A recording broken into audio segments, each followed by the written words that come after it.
All right. Okay.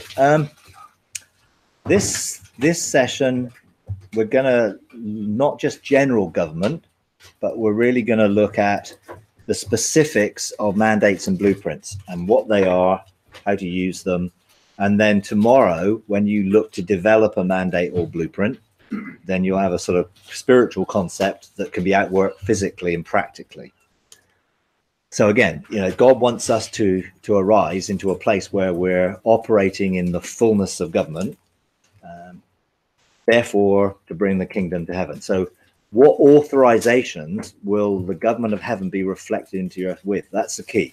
It's like we can do all sorts of wonderful things and have amazing, wonderful ideas, but if they're not based in what God has authorized us to do, they're just our own understanding or imagination. And we can use our imagination when linked to what he gives us to do to develop it, but it must come from him first. The key is this is his mandate that he's given us. This is his blueprint that he's giving us to outwork. They're not something that we've created from our own do-it-yourself perspective. This is coming from heaven. So it's mandates and blueprints primarily that we're looking to engage with, and they are effectively usually given from a heavenly perspective on scrolls. And scrolls are just, we could say today they were given to us in a book, or in a computer file or a PDF. I mean, but the Bible didn't have PDFs or books or computer files in the same way. So it had scrolls, but they just represent something. This process of maturity, along the way, you will be given specific things that says, now you can do this and now you can do that. I was operating in the realm of the kingdom of God. I was on my mountain. I had spheres of government. I had some corporate spheres of government, and I was limited to that. I couldn't go any further. I didn't know I was limited because you don't know what you don't know. But I was doing whatever I knew to do. I was using the things I had to do. And then God said to me, I want you to go into some other things, but you need to go through this process first, basically. So that was the dark cloud soul and spirit separation that then took me to another realm. So I was operating in lordship. He would give me things to do and I would do them. So they were very clearly things that he authorized me to do. I wasn't involved in developing that authorization, asking for that authorization. He gave it to me. Then he gave me a higher level of throne. So he gave me the throne where I operated in kingship. And he gave me an orb. If you've ever seen the coronation of Queen Elizabeth, she has a scepter and she has a crown and a sort of robe, and she's on a throne and she has an orb in her left hand. And that orb is like a round thing with a cross on top of it. And it's the symbol of law and government. The scepter is the symbol of rule. This is what I rule, I decree, I declare. This is the symbol of operating in law and government. So I was given this throne and given this orb, and I'm sort of, what am I supposed to do with it? I don't even know what it was. I had to go and look it up, because sometimes you just get given stuff and you're not given the details, but it inspires you enough to go and find out. So I sensed I'm in a different place. The atmosphere is different. Time was different. I'm on a different level of throne. What am I supposed to do? Now, at that point, Jesus introduced me to wisdom. And wisdom is a creative being. You can read about her in Proverbs 8 and 9. And wisdom is to help the sons of men. She's calling to the sons of men, and she's there to help us in government. And it talks about 3 or 4 different sorts of government, 3 or 4 sorts of different things that the government does to rule, to establish laws. And it talks about kings, princes, nobles, rulers. They're all different levels of government. So a government doesn't just have one level. It has different functions. Like our national government has all sorts of different departments. And there are ministers, and there's a prime minister, and there's a chancellor of the exchequer, and they all have different roles within government. Now, it's the whole of the makeup of it is government, but they're individually parts of it. So we have to govern and have charge of something. We get helped and trained. So I engage Father, Son, and Spirit to begin with learned to understand who they were, their frequency, their fragrance, to learn to discern their voice. I went into a lot of depth of intimacy, so I got to know them. Then wisdom, introduced to wisdom. 7 spirits of God. I got introduced to the 7 spirits of God before I got introduced to wisdom. And it was always a bit of a mystery. So, because they were like, Jesus introduced me to each of them, and they were like really cool, and they were like very interesting, and they seemed to have an awful lot of resonance about them that I was attracted to. But I didn't really know what to do with that, you know, because I wasn't operating governmentally in my position of sonship. So they really didn't have that much to say or do, because I wasn't at the level that I would have understood what they did anyway. So as soon as I got to this level of kingship, then they really started to engage with me, and wisdom started to engage with me, and wisdom began to then teach me things. Jesus and the Father stopped teaching me, in a sense, the governmental things that I learned, and wisdom took over. And to start with, I was uncomfortable with that, because I was a bit like, well, what does the Father think about me spending so much time with this woman? You know, sort of thing. I didn't think, well, what does my wife think? But, yeah, but I did think, what does the Father think? Because I was thinking sort of more of a, I hope he's not jealous, as if he could be jealous. Yeah, but I plucked out courage one day. I said, look, is it okay that I'm spending so much time with them? And he laughed, and he said, well, that's what I created her for. You know, so it was okay. Yeah. I just ask you about the Holy Spirit in this. What's the role of the Holy Spirit and your relationship with the Holy Spirit in this? Initially, the Holy Spirit took me flying everywhere. I mean, it was just this amazing creative sense of energy and life and exuberance and joy and awesomeness, which was more because, you know, he wanted to connect me, or, you know, it depends. He, she, you know, it depends really on where you're coming from. If you look, ever seen the Shack movie, you know, or read the book, then it's feminine, as you know, in that, because ruach is feminine. You know, in the Hebrew, ruach, spirit, is feminine. You know, and when you get God walking in the cool of the day with Adam, actually he was walking with ruach. So some people are saying the feminine side of that is like mum and dad and brother, family, you see. Now, some people would find that really, really difficult to take because they got this religious thing that it's all male. God is neither male or female. He's a spirit. So he's not really male or female, but he has characteristics of both. And I've engaged Jesus in a purely male thing. And sometimes I've engaged Jesus and it felt like he was mothering me. And so for me, the Holy Spirit initially was very much the sort of the energy and the activity of creation that connected me to it. And then when I started to embrace engaging more intimately, I found the more feminine side of that. And so I have no issue with it, the Holy Spirit being a feminine engagement, but it's not a gender issue. You see, we always think of gender because we think of the human form, but its characteristics, you know, and of course God can be anything to us that we need any time. You know, so I've learned to appreciate the way the Holy Spirit engages with me and creation and everything else. But, you know, I wouldn't want to be prescriptive of anything, because as soon as you get prescriptive, you then tie it all down, because the Holy Spirit might want to engage with me completely differently tomorrow. And therefore, I don't want to restrict that by having a formula of what it is. It's a relationship, and that relationship may well develop differently at different times and seasons in my life. So at the moment, the Holy Spirit is more of a feminine personality towards me. But in the beginning, it was very much more of, hey, come and be one of the boys. It was just like, it was so much fun.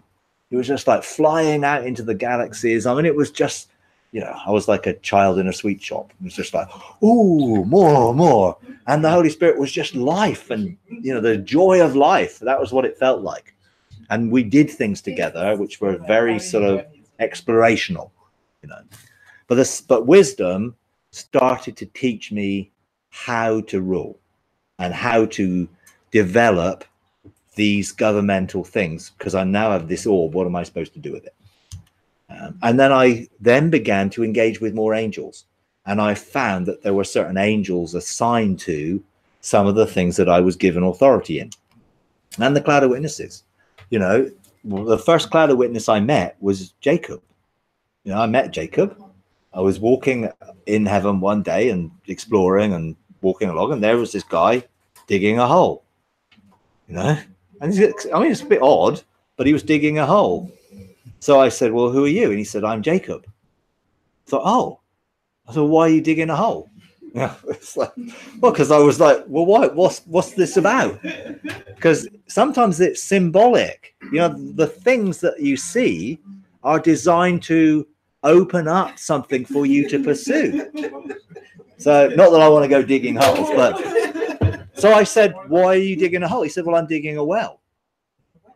So then immediately I sort of thought, Jacob's well. Well, I couldn't think of a well that Jacob dug in the Old Testament because Moses drunk from wells, had water follow him in a rock, so didn't need a well because he had a source of water that went with him. But Abraham dug wells. Some of them got blocked up. Isaac redug them and dug new wells. But it doesn't say anything about Jacob digging wells. It talks about the open heaven, doesn't it? So he said to me, read my life story, particularly about the open heaven. So I did. I meditated in it, and it opened up all sorts of revelation about being a house of God, about being a gateway of heaven, the ladder going from earth to heaven, open door, Jesus. And I mean, it was awesome. And it led me to connect with John 14 about them living in me. I'm a house of God. It was a really awesome experience, but I didn't get the well bit at that point. And then I went back to engage, and I thought, well, there's got to be something in this well. So then I discovered, obviously, in the New Testament, the well with the Samaritan woman, the well of Sychar, was Jacob's well. And that was to do with living water and drinking living water. So that was the whole connection between the open heaven and actually the bringing living water through us from heaven to earth to touch people's lives with the wells of salvation, if you like, that they can drink from life, the river of life which flows through us. So there's all sorts of other engagements I've had with the cloud of witnesses over the years, which have always been significant. You know, I don't go and seek them out particularly. You know, I got enough to do without trying to find more things to do. But God usually sends some, or I see them, or I engage with them in a meeting because there's a purpose behind it. The last real major engagement I had with one of the cloud of witnesses was with David. So I really engaged with David here on one Sunday morning. And it was a very specific purpose. And the previous one before that was Esther. But I have, you know, engaged with a lot of them. But it's generally because they seek me out rather than I go and seek them out. So we all need mandates and blueprints to clarify what the Father's doing. If we want to be like Jesus, he only did what he saw the Father doing. He had a blueprint for his life. He called it, behold, looking in the scroll of the book. It talked of me. And he also had mandates because he knew what the Father's heart was for the day, you know, and he was living in dual realms. So he was able to be constantly connected. And sometimes those mandates changed in an instant. The very first time he did what we call the miracle of the water into wine at Cana, his mother comes and sort of says, and he says, well, it's not my time. You know, it's not my time. But then the next minute, he's there doing this miracle. So if his mandate from the Father was, this isn't your time, then the Father responded to Mary and actually said, now you can do this. So whatever he got from the day of, well, what's your thing today, wasn't turning water into wine. But then the Father says, you're authorized to do it. So sometimes these things are not, you don't always get everything in advance. So we need to be sensitive to what we need to do in any situation and circumstance, which is why we need to be connected to heaven all the time. So it's heavenly wisdom that does it. Now, a blueprint and a mandate, they help us know what it is we're supposed to do, how we're supposed to do it, where we're supposed to do it, and when we're supposed to do it. And if we are more intimate with God, sometimes he says why we're supposed to do it. We don't always get a why. But the more we're involved in the councils and assemblies of God, the more influence we have on that why. Because we're involved in deciding what things are going to be manifested on earth, because that's the level of sonship that we're beginning to operate in. But most of us are going to be operating in, what is it you want me to do? When am I supposed to do it? And how am I supposed to do it? And sometimes, where am I supposed to do it? Now, in doing that, we have enough to get on with, you know. But actually, if we're going to do something on earth, we really do need to know why. Because if someone says to you, well, why are you doing this? And you're saying, oh, well, God told me, that probably isn't enough. They need to know the heart behind it, which is more of why you are motivated. So a lot of people don't have enough why, but they do know what they're supposed to be doing. But that doesn't convey to other people well when the motive behind it isn't clear. Because when people look at a vision, they're looking at the heart rather than just the facts. And if you don't carry the heart in sufficient measure for them to catch your heart and God's heart, then they usually don't get involved. You know, we want to see a resonance carried with a blueprint that draws people who should be involved. We call them living stones. So mandates, blueprints, laws, scrolls, eat the scroll. You know, Ezekiel, eat the scroll. Whenever you're given something in heaven, I'd encourage you to eat it, place it within you. You're not really eating it to digest it in that, you know, literally, but it's a symbol of taking it into the inner parts. And, you know, whether it be gemstones, whatever, unless God tells you to do something else with it. You know, I have been told to place it within my mountain. I was told to plant a scroll in the garden of my heart, and it actually flourished into this amazing tree with 2 trumpets on it. And I took those silver trumpets and I began to use them. So, you know, there's all sorts of stuff can happen. But generally speaking, receive it, because then you can carry it and it can begin to touch your heart and begin to change and motivate your heart towards it. That scroll's content becomes the source of wisdom, inspiration, knowledge, understanding to direct what we do. So when I have a law, let's say a scroll with a law on it, and I take it within, I then find that the things I say and the things I decree and declare are not because I have the law in front of me and I'm reading it, because they inspire my spirit. I say things because that law is now part of me and it stirs me, and I decree based on the fact that I have this authorization. I don't do it in a sense of, okay, well, I've got this list. No, it's good to know all the laws that you've got, you know, particularly for others, so that they know what other things have been produced. But we do need to be inspired by what we receive on the inside. So the definition of a scroll is very simple: a roll of parchment or paper with writing on it. Sometimes you get scrolls with nothing on them and you have to write on them. That's when you make a law rather than are given one. And I was initially, the first law I got involved with, I sat there not knowing what to do, and all of a sudden this parchment of paper and scroll, writing suddenly started to appear on it. And I didn't know where that writing came, but it felt like it was coming from me. And it came out of my spirit. You know, I didn't sit there thinking, what sort of law should I make? It just birthed, because my relationship with God was such in intimacy that it birthed things. And this was the first thing. So what's on the scroll is what matters, not the scroll itself. You know, this is, again, form or function. It's why am I being given this? What is it about? Not the fact that it might be purple or pink or gold bits on it or whatever else, you know. And some people, they have all these, oh, I saw this amazing gold. And I said, what was on it? Oh, I don't know. Well, there's not much point knowing all the intricacies of what it looks like if you don't know what is on it. And we can so get caught up sometimes in the form of something and miss why it's there and the function.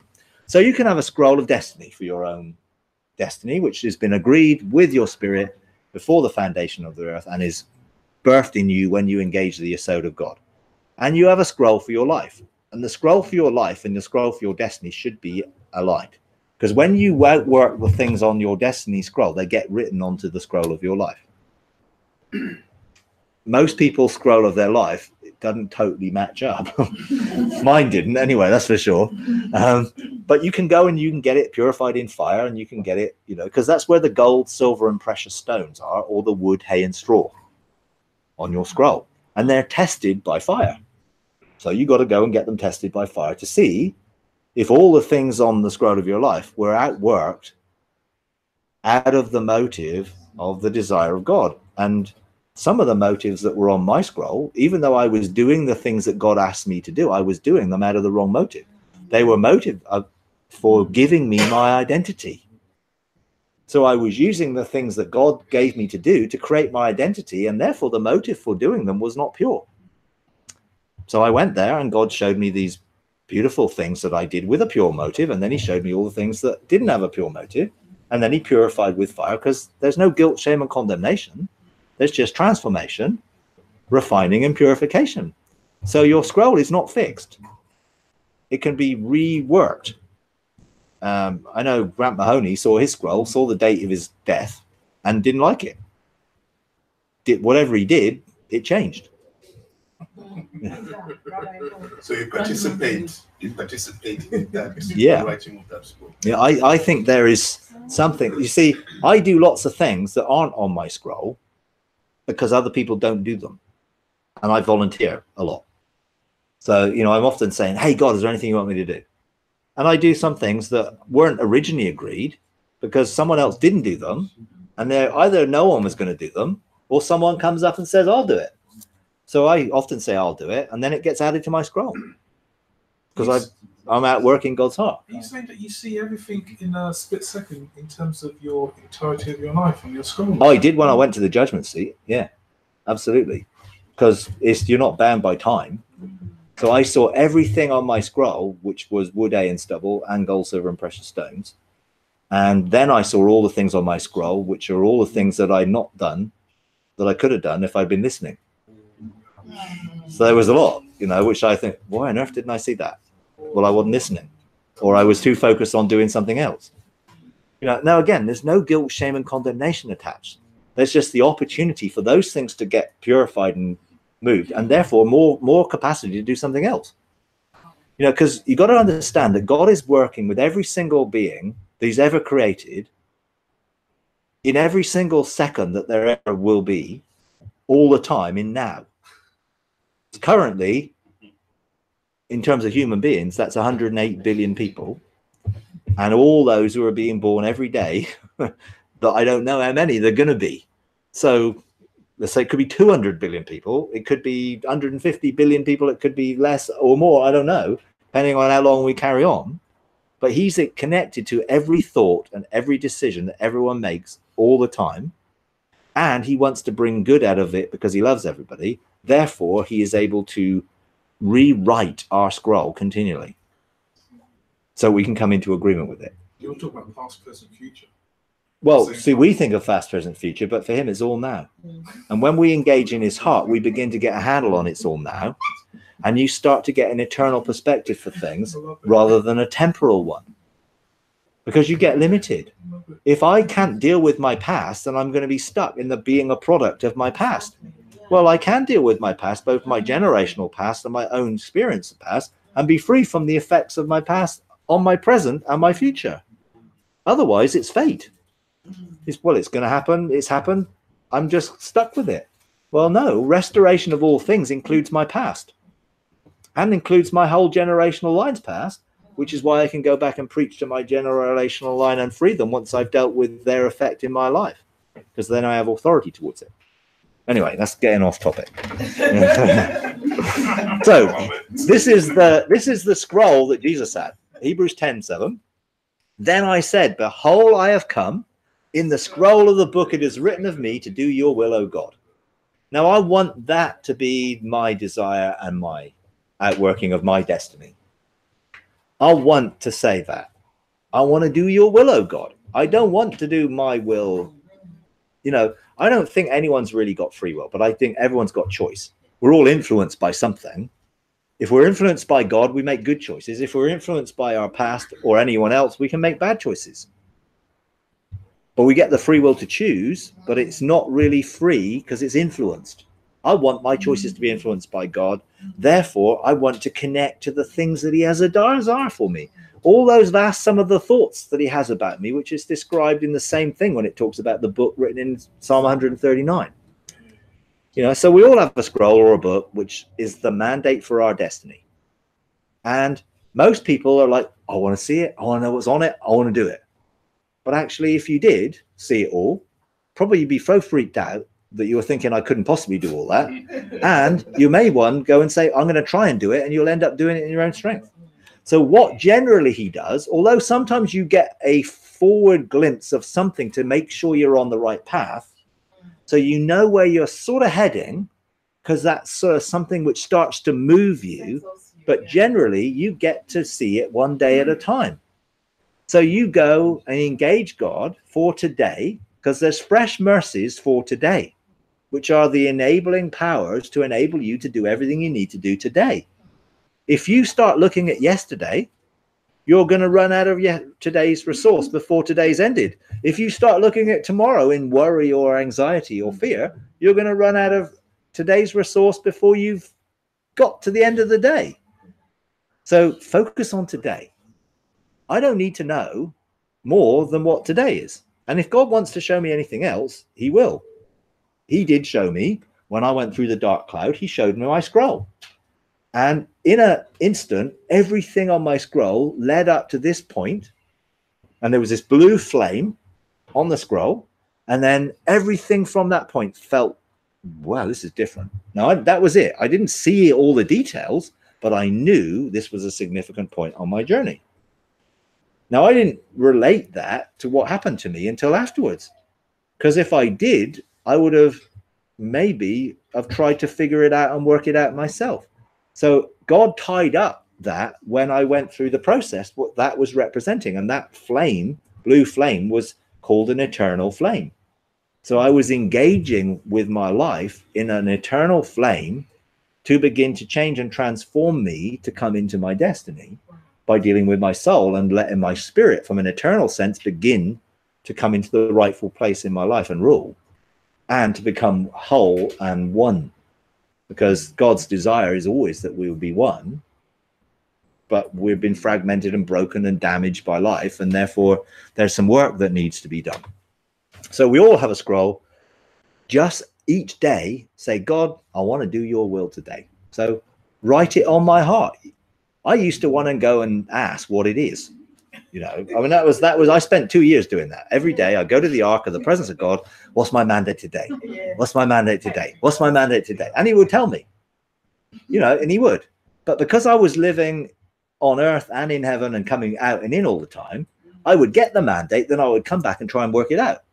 And I was finding I was running out of energy because I was trying to do it, because I wasn't living there and it flowing through me in the same way. So I stopped doing that when I stopped looking at the contents of the ark of the presence of God, which was the manna, you know, the pot of manna, the tablets of stone, and Aaron's rod who budded. And I spent basically 2 years engaging with them every day. I want to eat that manna because I want to do your will. Because Jesus said, my food is to do the will of him who sent me. You have food I have food that you know not of. So in a sense, his will was a sustenance to me.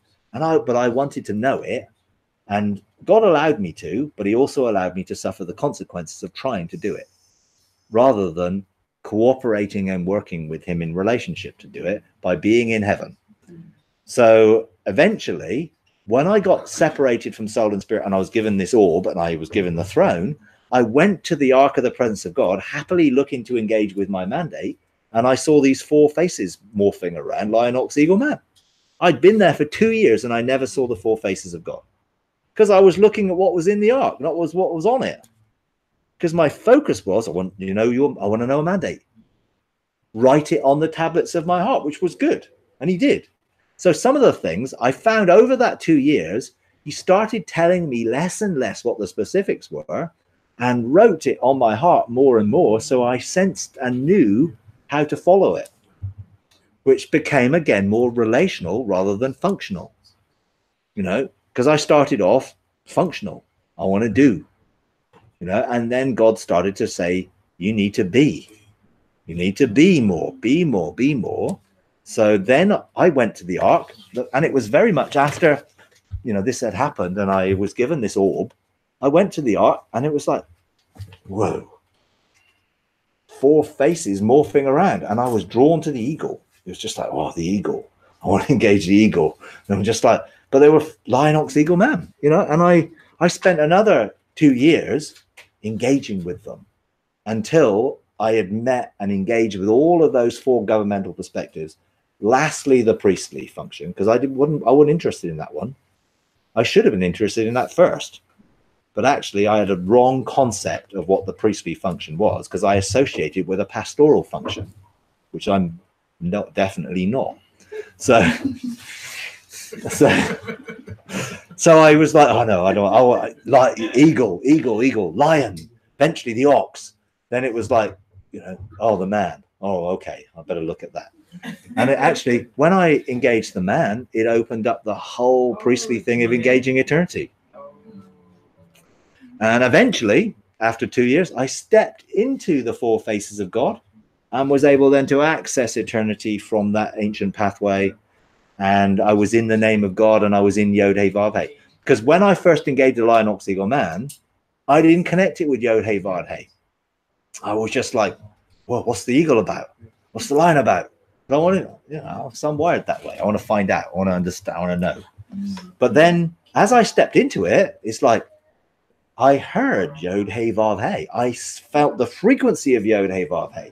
All of a sudden, the name of God became the reality of what I was standing in, and my authority level went because I was standing in his name.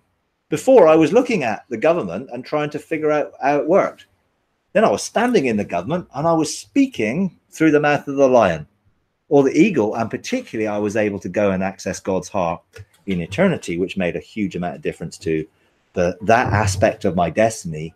It really meant that I was aware that this was not a fixed, rigid thing that I could get wrong. This was an opportunity to participate in relationship that I was always going to get right, even if there had to be a little bit of fire in there that tested it and transformed it. But God's desire is that we don't get things wrong, but he does desire to give us permission to practice and try and learn from our mistakes. Because there's no condemnation about our mistakes. There's just an opportunity of overcoming those things and growing stronger through overcoming. So our destiny is to creatively outwork God's will as a son. That's our destiny. And he has designed us that our destiny really fits. You don't get to be someone that doesn't fit with your destiny, unless you've been so shaped by the world that you need to be healed and made whole, because you don't know who you are. That's the problem. You know, the world's our nature, nurture, and trauma has shaped us from the world perspective, and most of the information we've got about ourselves has come from the outside in. Therefore, there needs to be the re-engaging with what flows from the inside out, and that begins to change and transform us, so we see ourselves from his perspective. And as we get to look at him more intimately, we become like that which we behold. And we're not looking at what we are, we're looking at what he made us to be. And that changes everything, because we're looking in the mirror of his face and we're not seeing a distorted image. We're seeing the true image, which changes how we think about ourselves to align our thinking with his thoughts. And when I think like he does about me, I will be able to be that creative son and outwork it. So a definition of a mandate, because let's say you're given a scroll which has a mandate on it that says you're authorized. The mandate is to give someone authority to act in a certain way. So when you get a mandate, pay attention to what it's actually saying. Don't assume that you're given a mandate and it gives you carte blanche to do everything and anything. It does have some direction to it and some jurisdiction to it. It's like God gives you a mandate for Toronto, let's say. I'm looking at Bill and Deborah there. And it's like, and they suddenly start to want to take the whole of Ontario and then the whole of Canada. But their mandate only says Toronto. But then when they're faithful with their mandate for Toronto, their tent pegs can begin to expand. And then their mandate can begin to take in wider field, because their scroll, their blueprint will have the wider thing on it. But the mandate is so that you can begin to take steps to fulfill the wider thing, not try and do it all at once. Because when you see the bigger picture, I mean, I was looking at, Letitia showed me some stuff, and it was just like, she said, oh, it's too big. And that's the problem. If you see the whole thing, but don't know the mandate for the next step, it's like the mandate says you can do this today or in this season. So it gives you authority to act in a certain way. Don't step outside of that mandate. You know, it's not a fear-inducing thing, but you don't want to be operating with no authority, because you operate with no authority. You're going to be under someone's other authority if you try and do it that way. An official order or commission to do something. Well, this is what God's given us. He's given us a commission to do something. The instruction, directive, direction, decree, command, order, injunction, edict. They're all definitions or synonyms for mandate. Or a blueprint. So what's the difference between a blueprint and a mandate? Well, the blueprint of your life is the whole of your life, which is your whole blueprint of who you are, what you're called to do in the whole of your life. The mandate will be to be a son, but you will have specific mandates along the way that affect that blueprint and its outworking. So generally, the blueprint is a plan or model to design a plan or technical drawing, a pattern, a map, a layout, a detailed plan of action, an orderly step-by-step conception or proposal for accomplishing an objective, a model or prototype. So yeah, that's why it's so big, because it's the big thing. But you can't tackle the big thing. How do you eat an elephant? One bite at a time. You don't try and chew the whole thing, because you'll never get it in your mouth, will you? So sometimes we have this big blueprint, and it's just like we're so overwhelmed by it, we don't know where to start. And what about the scroll? What's the difference between the scroll? The scroll is just what the blueprint is on. You see, the scroll is just what the mandate's on. The scroll is just the thing that something's written on, a law's on. A scroll in itself is nothing unless there's something on it. So when you receive the blueprint on a scroll, that is, let's say, the blueprint for your life. But you can also have a blueprint for something specific. So God may give you a blueprint for an ecclesia. He may give you a blueprint for an embassy of heaven. He may give you a blueprint for a business. He may give you a blueprint for a project or anything. So blueprints are just the plan that shows you what it is you're going to build. But you don't start putting the roof on before you've got the foundation. You have to start. It's like, let's say your blueprint is of a house. You would not put the walls up unless you'd actually dug the footings, put the foundation in, got it safe and secure, got all the plumbing and all the stuff that needs to be in the foundations, all the sewage, drainage. You don't want to put in sewage pipes in after you've already laid a foundation. So you have to think about everything first before you start, and start with the first thing. If you're looking at all the amazing things out there and you don't lay a foundation, you're never really going to see anything fulfilled. So it's important to see you have a blueprint for your life, but that blueprint is made up of seasons. There are times and seasons in your life that these things start to get out. You're not going to fulfill the end unless you start at the beginning. You've got to follow it through as a journey. When you have something specific, there's an order in which you put things together. You know, when I was a kid, I used to take things apart. You know, I wanted to know everything worked. I was a menace. You know, my wife, my mother at the time, and then, yeah, well, my wife also, is like later, you know, because sometimes I do things and I can't then put them back, you know. But I was always taking things apart and sometimes couldn't get them back because I wanted to know how things worked. You know, I was wired that way. That's how I things. When you I like to used to do model building. I used to build model aircrafts and model boats. If you didn't follow the plan, you were never going to succeed in actually doing it. because it's like you need to actually build the superstructure and build the infrastructure, because then everything fits together. It's the same with a blueprint. Let's say yours is a house. You need to know what size the house is going to be, because there's no point laying a foundation of a 100-yard wide house or a 100-meter house if your house is 10 meters square. So you only need the foundation for what eventually the building will be. It's no point building a foundation which is only going to take a house that's 1,000 square meters if your house is supposed to be 10,000 square meters. So you have to have a sense of what you're going to be before you then start. So this is where the clarity comes in of knowing the heart of God for this and the area of jurisdiction that is eventually going to be to a blueprint. But the mandate will be the jurisdiction you have now. So I have a mandate for an ecclesia. That mandate says you can lay a foundation. If I start building the walls and putting the roof on, I'm stepping outside of the authority that I have at this season. I will have a mandate to put a roof on it, to build walls and to put everything in it and everything else. But I don't now, even though the blueprint says that this thing will have a house and it will be this. So you've got to do it in step. So many people race ahead trying to do things outside of what they're authorized to do at this point in time. So, you know, let's say your blueprint could be of anything. You know, this is the thing. Blueprints can be anything. This is why we want to make sure that we're not trying to copy something that already exists because we think that's what it should look like. If you're going to build an ecclesia, you really, really, really, really need to know something about what God's heart is for that. Otherwise, you will build on the presumption and assumptions of what you've already experienced in ecclesias.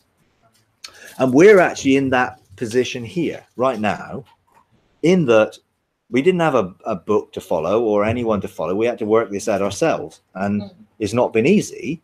And we were transitioning from something which was already in existing into something that God wanted it to become. And we didn't have a clue, really, you know. And so we started the best of our ability. So we had an existing leadership. We looked to transition that into a bench of 3 and a bench of 7. And we started on that process. And in hindsight, I wouldn't do what I did then now, because I now know 6 years down the line a lot more than I did then. But okay, we've been on a journey, and sometimes you get to a point on your journey and you have to look at where you are and you have to assess where you are, and they're saying, well, should this be where we are at this point in the journey? So for us, it's like we need to go back and reassess the foundation of how something gets established, because it actually doesn't look like what God wants yet. So that's okay.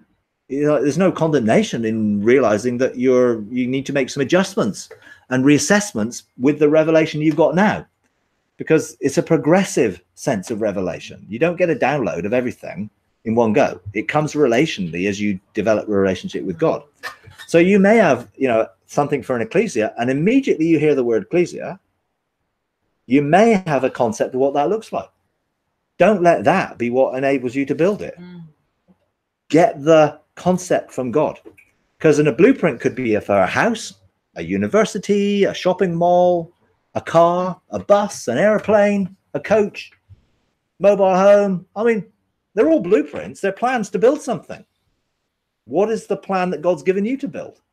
Make sure you get an insight into it. Otherwise, it will go wildly wrong. You know. Yeah, thank you for that. I just wanted to ask the difference between an ecclesia and an embassy. Simply because, you know, when God was mandating us, or, you know, he called us in heaven. I mean, there was a meeting that was there, and then he says, "Oh, Church of Ephesus," he referred us to as a Church of Ephesus. Yeah. And then there were people sitting down like in heaven, and they were, you know, obviously everything that we require for what is called us into was there, like the finances, somebody responsible, the angels. But then we don't know what is it, whether it's an ecclesia. Okay, I'm going to do a session on it. Okay, a full session on it. On this is an ecclesia, this is an embassy, An ecclesia is always the foundation that will become an embassy, because it's all based in relationship that God gives for a wider purpose.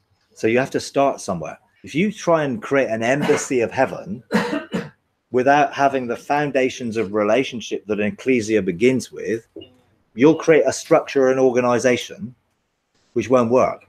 So it all starts relationally. So the main thing is to get the blueprint. To get the blueprint, so you're given a mandate that says you have the authorization to establish an ecclesia or an embassy. Okay, that's the mandate. The mandate doesn't tell you what to do. It just tells you can do it. The blueprint tells you what it's going to look like. So you need both. You can't have a blueprint unless you've been authorized to have it. So I want a blueprint from heaven. Well, does God tell you can have one? No, but I want one. Well, it's not gonna work. You're gonna make one up, because he won't give it you.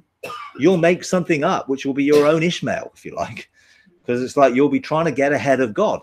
He may well have to put you through 10 steps before you can get a mandate for that, because he wants to see that you're doing this in your own life first. Now, obviously, ideal circumstances don't happen everywhere all the time. So when you're a forerunner, you get all sorts of stuff thrown at you that you have to navigate through. It's like, I was learning to do my own life while doing all the church and doing all the other stuff. And it was all thrown in there, mountains of this and mountains of that. And I'm like, but I'm capable of handling that because I am authorized to do it. And that's what I'm given the authority to do. Not everyone can. And I wouldn't encourage everyone to try and jump in and do everything all at once. Start with your own life. If you start with your own life, then you don't have to be perfect, because none of us are perfect. You just have to be on the journey. And then you may only be 2 or 3 steps down that journey with your own life. And God will maybe start to say, hey, you're going to do this something with other people as well. But we already had an existing thing that we already had. So I didn't have the luxury of saying, oh, I want to start something from new, because there was already something here existing. So we had to transition. And it's a big difference between transitioning from an old to a new than starting something new. If you can possibly start something new, go for that. I didn't really have a choice. So I can help people who are going to transition from an old thing to a new thing, because we're still in it. And I can tell you all of the things not to do, because I've done most of them. And we've done most of them, and we've discovered they didn't work. Or we learned from that, and we discovered a lot. And now we've got to the point where we're actually going to say, we're looking for 10 people or so to actually relationally engage to establish a new foundation that can be done relationally without the pressure of an existing thing. Because our existing bench of 3 is going to focus on all of our existing ministries and outward things, and give the actual local ecclesia the opportunity to be established on a relationship which is not framed by me. I woke up in this process when God told me to step out of things in a way. I woke up and I had this song in my head, and it was a song, Graham Kendrick's song from March for Jesus, from many, many years ago. And it was Make Way. And it was like this song called Make Way. And God said, you need to make way. So get out of the way, basically. So I had to sort of say, hey, God's told me to get out of the way. So do you find that refreshing though? It's a bit of a rebuke. Well, no, because you had to get to a point where then people would be able to go from there themselves. And my influence is no longer required in that. I can support and help, and I will when asked for, but not because I don't have the authority if you step out of that. But I desire to see it fulfill God's thing. But it's God's blueprint, you see, not mine. So often blueprints are attached to people's identity, so they won't ever let them go. And it's like, it isn't our blueprint, it's God's. When we're establishing an ecclesia, who's going to build the ecclesia? Me or God or Jesus? Jesus said he'll build the ecclesia. But we try and do it. And we try and do it using our own knowledge of what we already think an ecclesia is. And we get it wrong because they didn't like that. And it could be vastly different from what we really think. Anyway, Heavenly blueprint is God's architect's plan to guide us in what to build. Each blueprint carries with it the expressed heart of the vision, the values, and the purpose that God reveals. It becomes our motivation and our plumb line. So, you know, someone comes to me and says, I've got a vision for an orphanage in Africa. Been there, done that, got the hat and t-shirt and gave it to someone else to run. You know? And we look at our blueprint. Oh, there's no orphanages in Africa on our blueprint. Okay, we're not going to do that. But maybe it's part of your personal scroll to do this. So how can we help you to fulfill your destiny? But we're not going to do it for you because this is your scroll and destiny. Therefore, we'll help you get a blueprint and a thing for you to do that. But we're not going to do it. We're in relationship with you, but we're not taking responsibility for it, because people can do things individually and still be part of something corporate. And not everything on everyone's individual scroll is connected to the corporate that they're involved with. People think it is, and churches think they should be, and therefore they control everything and don't empower people to pursue things which aren't necessarily part of the whole. You know, so you've got to be careful. So when we started to form a blueprint, and we got a clarity of that blueprint, it didn't have an orphanage in Africa on it, or a vocational training center, which is what we developed in Africa, in Uganda. So we had established a charity to run that. It was functioning, working, and we got it to the point where we could hand it over to the person who it was his heart to do, and now he's running it. We gave him the whole thing, lock, stock, and barrel, with all its assets. Because it wasn't on ours. If we kept it, well, it's worth a lot. If we kept it, it would have destroyed it. Because we got to the point where it isn't part of we don't have authority to do that. Now, while we were developing it and we didn't know our full blueprint, God took it to the point where we could let it go. And if you can't let something go, then your identity is too tied up with it. And I would encourage you to ask the question, in relation to your soul and spirit and separation of soul and spirit, if I was not doing that, how would I feel about myself? And how would I feel God would feel about me? Because if you can't answer that it would make no difference whether I do this or not, your identity is coming from what you do. And that is a recipe for disaster. Because eventually God will have to say, let it go. And when you do, you won't know who you are. Because who you are is not tied to what you do. Who you are enables you to do things. It's not because you do it, that's who you are. So ask that question. I would encourage you, all of you, to ask that. I think it's also a question to ask is what things, well, it's not, to me, that's not just about what you do, it's about what you have. Oh, yeah, because that's tied up with it all. And that might be living in a house in a certain place. And God wants you to live somewhere else. And it's like, what am I going to do? Well, this is, I've lived here all my life. Well, God did that to me. You know, it was just like, you need to move. You know, I didn't have a problem. I love change. You know, I love change. So my wife had a big problem. It's just like, well, God didn't tell me. And she said, well, I trust you, but he didn't tell me. I said, well, ask him to tell you then. And he did. He actually literally did. Someone prophesied over her. Your time, which is where we were down in Cornwall, and your time here is over, and I'm sending you to Barnstable. Just like that. You know, so then she had no excuse, did she? Yeah. Your wife isn't listening. But twice before God told us to move, and we couldn't move because she was tied to the place we were living spiritually, and we had to get, I mean, I learned all my deliverance techniques on her. Yeah. I remember chasing her around the room. You know? I didn't have any demons, of course.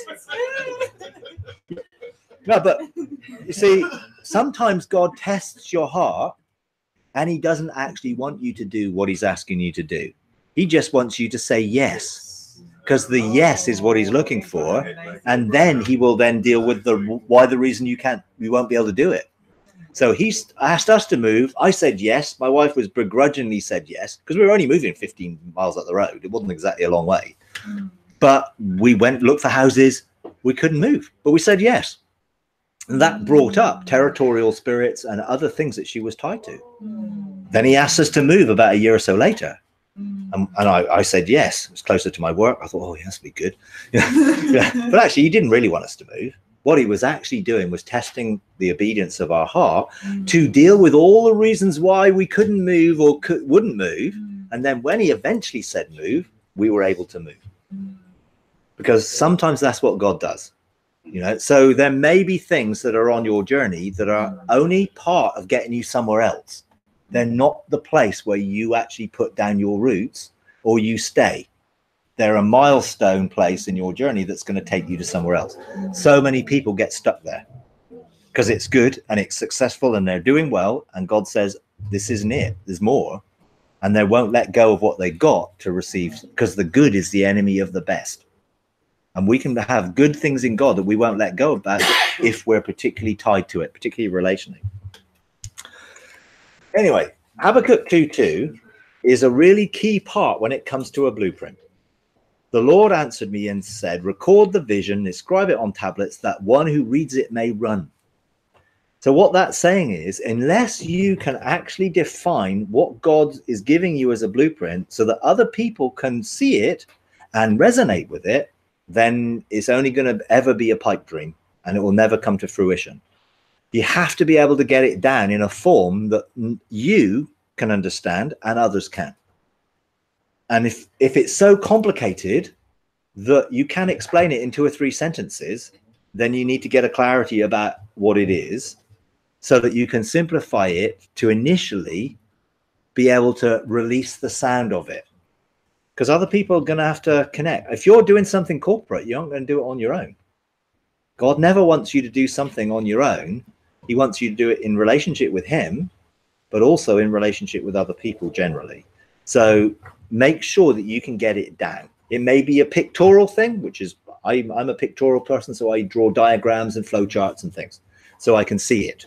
Other people might just write down a whole vision statement of what it is, but you get it down because it helps you clarify. Now, tomorrow, that's what hopefully you'll be able to do. For something, you'll be able to get something down that reflects something that God's wanting you to embrace. Psalm 139, verse 16, in your book were all written all the days that were ordained for me. So in our overall thing, God has designed this for us to outwork, but we need to understand the time and season we're in, because that was the sons of Issachar thing. They understood the times and the seasons, and then they knew what to do, which is why you need to understand foundation laying and wall building and roof putting on and other things. Because if you try and do them at a sequence of things, the whole thing will just not work. Because essentially, you know, the wise man builds on the rock. So the foundation is the first thing. And we'll look at a whole session on foundations. So there are many different mandates, many different blueprints, daily progressive mandates that reveal our destiny each day. I want a mandate for every day, but I don't ask for the details now. I really just want it on my heart so that I follow it. Specific time-limited mandates. If you do not do that mandate in this time, that's it. You don't get to do it again. You missed it. There are mandates that are like that because they're tied to very specific things. And when that time is finished, you've got to let it go and stop doing it. And that is an even bigger thing than not doing it at all. Because sometimes it's like, you're successful. It's working. This is awesome. And God says, no, it's time to stop. So some things have and it's really helpful to know when you start, is this a time limited thing? And I always ask that. Is this the whole of my life? Is this a season I'm in? So when I'm stepping out of things here, I mean, God spoke to me at the beginning of this year and he said, in 2 years, there's a shift coming and you need to get ready. But, oh, okay. No, that doesn't fill me with trepidation. It fills me with an excitement and opportunity. Wow, I wonder what it is. So I just sort of mulled over it. And then I felt, well, if a shift is coming, is it going to affect anybody else? Because if it's going to affect everyone else, it isn't just me who needs to prepare for this shift. So I asked him for some specific details. So he told me the specific details of not just the 2 years, but the next 3 years after that. So then I would say, okay, I need to tell someone about this, because actually this is going to affect them and the ecclesia here. So I need to share this, and then I need to say, we have to begin to work this out. You know, so then when it comes to looking at the ecclesia and the bench of 3 and 7, you know, God told me in 2020, the beginning of 2020, to lay down all my governmental responsibilities. So I thought, okay, I've got a year or so to prepare for that. You know, but actually that was one aspect of it. And then when we were looking at the foundations of the ecclesia here, he said, now is the time to let go of that. So I thought, oh, okay. So I shared it with the other two of the bench. Oh, he said, oh, they were like, oh yeah, well, God's really been speaking to us about that as well. So it was like, okay, there was a change coming. You know, so then, okay, well, how do we manage that transition of change? So then you have to communicate and you have to share, and we've got to navigate the way through it, which is where we are right now. Now, I see that as an opportunity. You know, some people are like, oh, you know, well, what you're saying, this is our responsibility. Well, in mine, you know, what's my responsibility? I'm here to help if you need help. I'm not here to interfere, but I'm here to help. So now we've got to navigate that. So some things are very time limited. There are ongoing mandates that you may have for your whole life. There are heavenly mandates which authorize you to do things only in heaven. And there are earthly mandates which authorize you to do things that you received in heaven on earth. And you need to be clear on what they are. See, my chancellor's role in heaven is a heavenly role. I am not going to go around on earth telling people I'm a chancellor and they need to listen and do what I say. Because it isn't an earthly authority. It's a heavenly authority to release and bless people and to authorize things so that they can get on with it. You know, it's not a control system. And you can go, I'm a chancellor of heaven. So what? You know, it's just like, so I would never even think of it, because it's a heavenly role that I, you know, other than in things like this where I'm talking about roles of heaven, I'm not going to go around talking about that to anybody, because it's pointless, because it doesn't have an earthly function. But I do have some earthly functions as part of a bench of 3 for certain things, you know, and I have areas that I have responsible earthly function. But that earthly function is still to bless and to release others. It's not to be over them. And that's the big difference between these things. We mustn't create an old covenant model of mediatorial stuff. Everything is foundational, not covering. So we all have this mandate to be fruitful and multiply and fill the earth, subdue and rule. All of us can do that in our sonship. So all of us have got a general sense. We know there are things we can do every day. We can bless people. We can love people. You don't need a daily mandate to love people. You know, so, oh, I don't need to love people today because God didn't give me a mandate for it. You know, there's some things built into who we are as sons of God that don't really require us to overcomplicate it. But there may be some specific things where, like Jesus was going to raise a person from the dead. Now, there is no record that everyone who died in the 3.5 years that Jesus was in ministry was raised from the dead. So he didn't raise everybody. So he didn't have a mandate to raise everybody. So when he came across the widow of Nain's son, he had a mandate to do that, and he did it. So some things you need to know that you're authorized to do that today. No, but there are many, many general things that we can know, but for certain that are part of our sonship in relationship, to bless, to forgive. I don't need a mandate to forgive people. It is a requirement of sonship to forgive. It is in the essence that it's based in love that I forgive. So, and people will use this as an excuse. I don't need to forgive that person because God did not give me a mandate to do it. People will, because people will use these things and they will manipulate a new concept to operate in the flesh. So we've got to be careful to get this balanced. I know how to live. I'm loved and I need to live loved. And therefore I need to express that to people in everyday life. I am mandated to do that as a son of God, to bless. and to multiply and be fruitful and do all those things, you know. But there may be some very specific things that actually I'm directed to. So if you have a mandate for a project, a ministry, an ecclesia, an embassy heaven, an apostolic resource center, and a hub, you will need a blueprint to establish it. Don't try and copy someone else's blueprint. You know, every book that's been written usually is written from a perspective, if it's a manual type thing, that you will be able to do a cell church, G12 church, purpose-driven church, every other type of church. There are books out there that you can get and you can try and copy them, and I guarantee they won't work unless God told you to do it. Then it would work, because he wants to give you something specific for you, which requires you to engage him and not just follow someone else's plan. This is what he gives to you, which is why it takes time. You know, and the plan may come in a big scale, or you may just get bits of it, and they need developing as you continue to pursue. Now, within any blueprint, there's going to be mandated spheres of authority, what you are authorized to do within this blueprint. We call them mountains because the mountains are what the mountain of God is, and the mountain of Mount Zion, because it's a reflection. And the Hebrew for mountain is the behold, the ruler of rulers. So it's about rulership and government. So there are spheres of authority. They're attached to our blueprint. We started off with 7 of them. Now, they were all based in Isaiah 61 because that was the DNA scripture God gave us. And we then looked to see how that was outworked, because we had one of them's health. So we have a mandate, which is a sphere of authority to administrate health. And when we started that, we had no clue of where we were going to be now. So we'd be laying hands on people, we'd be anointing with oil, and we're doing the basics that you did to heal people. We have inner healing ministry, and so we minister to people mostly through the skill of the person ministering. But as we got to listen to God and engage in heaven, then that began to change in how to help the person to listen for themselves.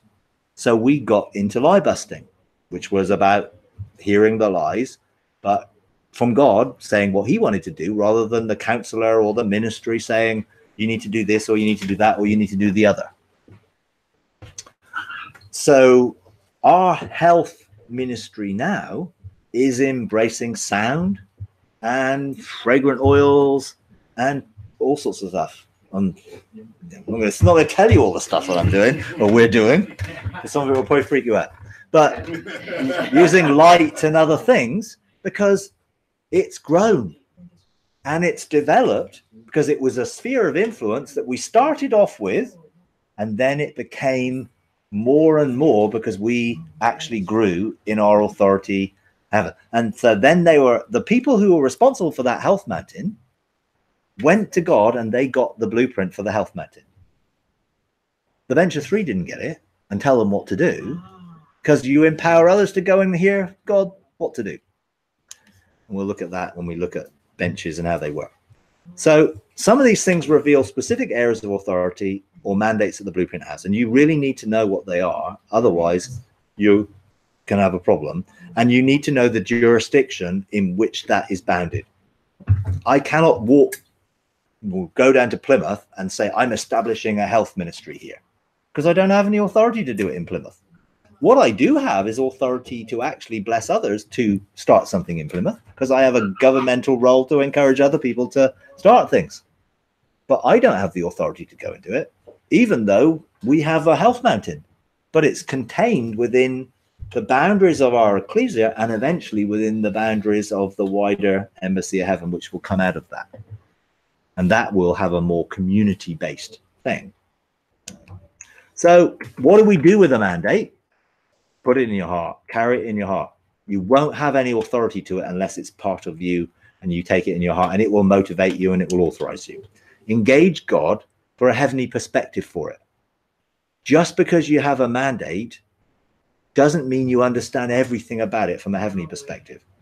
Don't jump in with 2 feet and try and do something before you get a full picture of what it is. Unless God says jump now. You know, if he says jump, jump. You know, or duck, duck, you know, because you might be missing something. If you don't duck, you might have a big problem. So, but there are things which are need cultivating and nurturing, and mandates generally do, particularly if they're attached to blueprints. Be seated in your position of authority to use it. You can have a mandate, but if you're not seated in heaven, it's going to be enforced on earth because it won't have been established in heaven first. So everything I do, I decree in heaven first. My spirit is always in heaven, actually sat on my mountain, continually administrating in heaven so I can manifest in the earth. So don't just jump into something. Use the mandate to seek for a blueprint or a strategy. Just because God said you can do this, you might not have any idea of how to do it. Well, there's a court in heaven that you can go and present a mandate and say, help, I need a strategy for how this works on earth. You can go and get it because it will be clarified. Use it to frame your day by administrating it from your mountain. So I have a mandate to equip people. Okay. I have a mandate that jurisdiction is the world, and beyond, but the world, let's say. So I have this jurisdiction for the world. I am going to frame my day to be able to connect with people around the world, to be able to help them and mentor them and support them in their journey. So I'm going to need to be able to answer every question that they ask. Well, I don't even know what questions they're going to ask. And if, I get onto Toronto group, I never know what they're going to ask. And they're usually pushing my buttons to get me to talk about stuff I don't want to talk about, usually, So, yeah. But what I do is I frame that I will have all that I need to be able to do everything that I'm mandated to do today before the day starts. So I'm already expecting a flow from heaven. I'm not anxious, concerned, worried about what questions Bill might ask me, because if I don't know the answer, I can go and engage God and get an answer because I'm already in heaven. And if I do know the answer, I'm not going to get it coming out of my memory. I'm going to get it flowing out of being in heaven. So everything, that's why things have to be established in heaven first. Otherwise, I get asked a question and I'm like, I'm scratching my head trying to think about, somewhere I remember something about that. I never have to do that, which is why I don't generally sort of have a problem answering questions. And sometimes I take a long time doing it because it draws up all sorts of things when I start connecting to the creativity of the question. Because the question often has multiple levels to it that the person who's asking it maybe not even knowing what they're asking, but I connect to the multiple levels. So that's why someone asked me a simple question and 20 minutes later I've sort of given them the answer, because it carries with it a lot more than just the surface level, because I want to connect to the heart behind it and that. So I frame my day every day to enable me to do that. And I have the full expectation that I will do that. And if there are obstacles in the way, then I have the authority to remove them. So what do we do with the blueprint? Carry it in your heart. If you don't carry it in your heart, you'll never be able to build it. So, or let Jesus build it. It will shape the desire and the motivation and will start to move you. Seek a strategy to develop it. What do you do first? Well, I don't know. I can tell you what I would do first if God told me to do it. And I would tell you the logical thing to do first, but that might not be the thing that God asks you to do. So don't make an assumption. Don't assume that you know how to do something just because it seems obvious. Because actually some things need to be done in a different way deliberately because God has a bigger purpose in it. So always seek a strategy that comes out of heaven. Even if something is so simple that you think, well, I can do that. That's the last thing you want to be thinking. I can do it. Because I don't want to be doing it out of my capacity to do it. I want to do it out of heaven's capacity to work through me to do it. Establish a foundation for it. Now, that is something that's important to do with the blueprint. But when you do that and how you do that needs to be discerned with the strategy, not just an assumption. Because it's easy. Yes, you're going to need a foundation and you're going to need government. But how does that come? We'll talk about that in another session. Let God build it using the plan that guides us and motivates us, but let him do it, then you're not engineering something and trying to make something happen. You're going with the flow of the creativity that's being released as God builds it together. God is going to lay the foundation of relationship within people, if they're willing to pursue it, that becomes government. He's also going to allow the living stones that are part of something to come together relationally and connect. If you allow him to do it and you don't try and force people into a mold. Part of the problem is all of the structures that we see as church are like a mold that everyone has to fit into. And you'll have the Anglican mold, and you'll have the charismatic mold, and you'll have the AOG mold, and you'll have the Presbyterian mold, and the Baptist mold, you know, and the Southern Baptist mold, you know, which is made of, you know, unbreakable titanium, I think. You know, so it's like certain things, you know, and there'll be the Methodist mold or the New Frontiers mold. So they'll all have a framework which is existing, which they use to fit everything into. God's mold is flexible, because actually the shape of the mold is the people who are the living stones. That's why it's people who shape what things look like. You see, the thing says build a car. It doesn't say build a blue car with, you know, 17-inch wheels and this, that, and the other, or a turbocharged engine.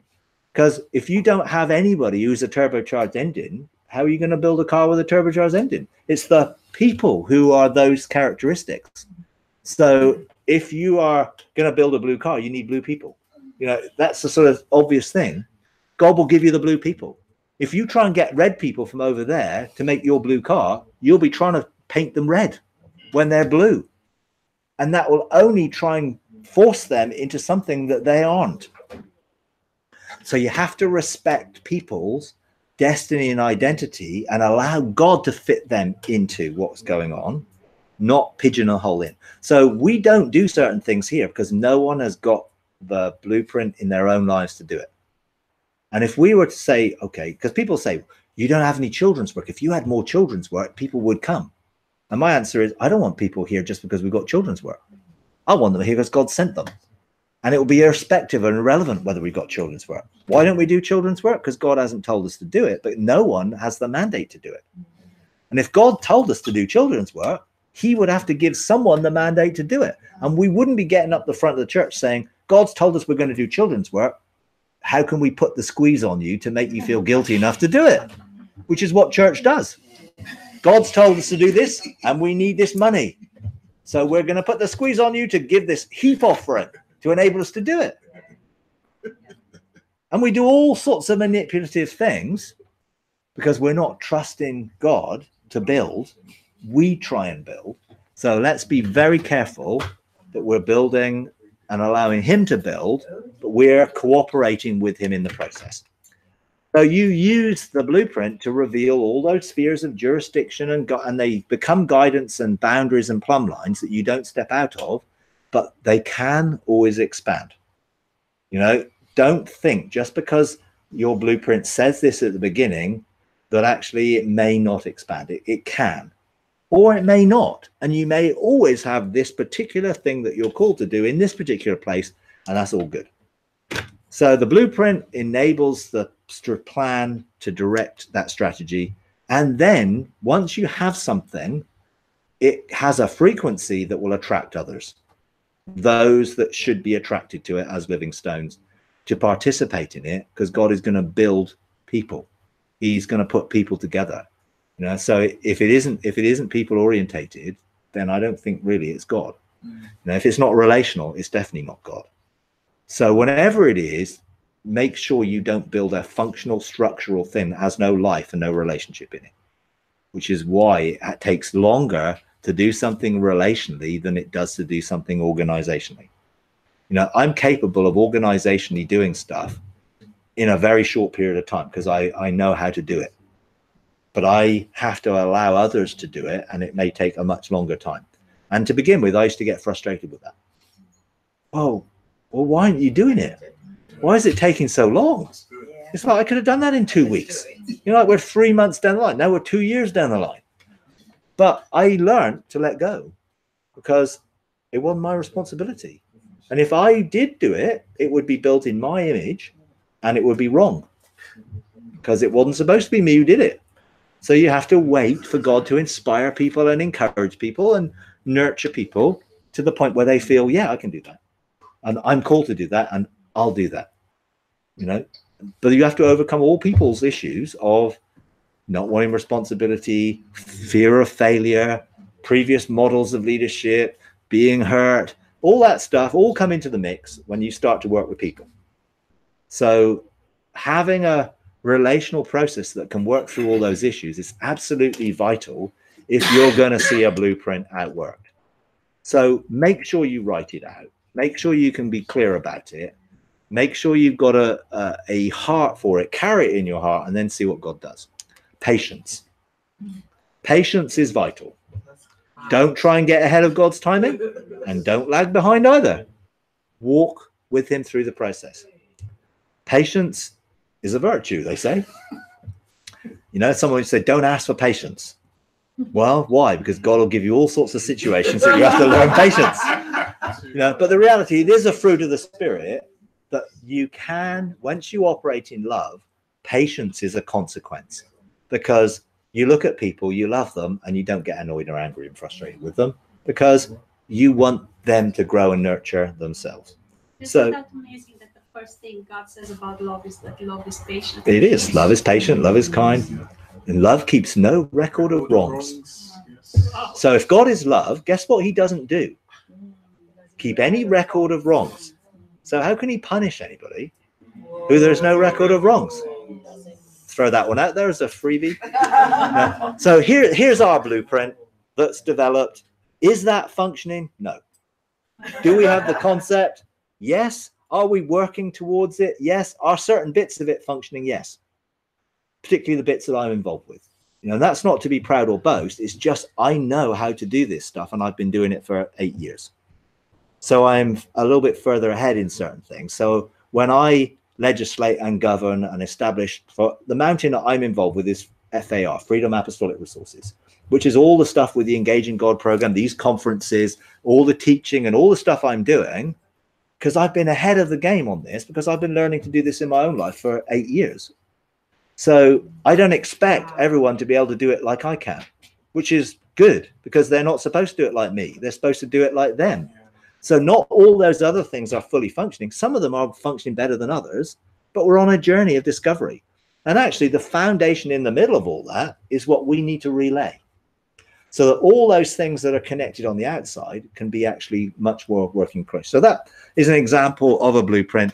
Yours may look very different from that. Yours may just be a series of statements. See, within the yellow part of that, which is the thing that has 4 lines, red lines, and they're the visionary principles of the ecclesia that gathers. They are helping people find and fulfill their destiny. That is what we're called to do. Helping people to be free. Free to see, free to know, free to be, free to do, free to go. In the context of living in the manifest presence of God in the heavenly realms and outworking the manifest presence of God into the earth. And the 4th one is in the context of this is a wider outer expression than just local. Those 4 things are the things which we need to see functioning on the ground. Are they functioning fully? No. Can they function better? Yes. Will they function? Yes, I hope they will. But they won't have me influence in the wrong way. Because, you know, other people need... The green thing is the 4 faces of God.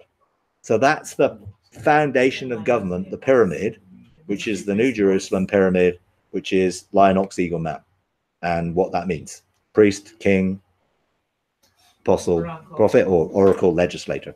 So you know that you know. Now this is the sort of thing that I like doing because it's like, you know, I'm a visual person and I like pulling things together.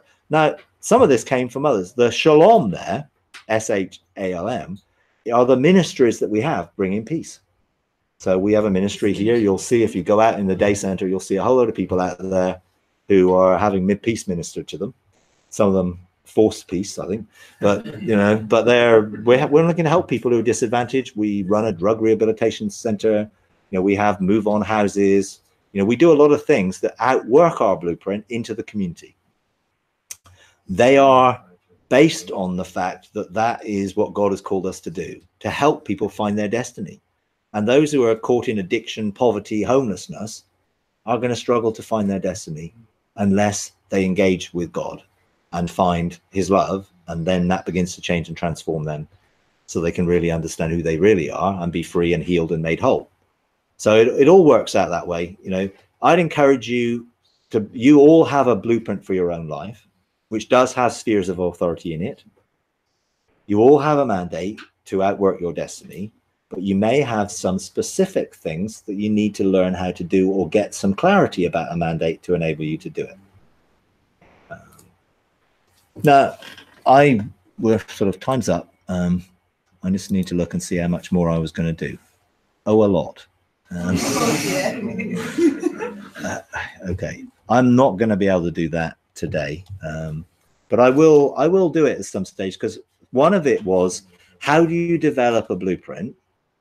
You can go to Wisdom's Heights and you can engage the 7 pillars of God, and the 7 pillars of God connect you to the 7 spirits of God that, when they work in cooperation, can give you knowledge, wisdom, and understanding. They can give you governmental foundations that you can develop a blueprint and brainstorm it out within that context. And I have a whole teaching, which is part of this, which I didn't get to, which really is about engaging the 7 spirits of God in the 7 pillars of wisdom and developing a blueprint or a law or a legislation, because it's there that you can get the help you need to facilitate that going. So you can do that from a spiritual sense. We can help you with the practical sense, which is what tomorrow will be all about.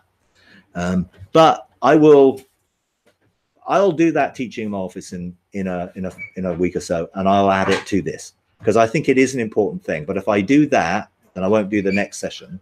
So I will do it, and I'll add it to the teaching so that you will get it, even though I haven't done it today. Okay? Can I just ask one question, especially for husbands and wives? Yeah. He may have a blueprint that is so different from mine. Yep.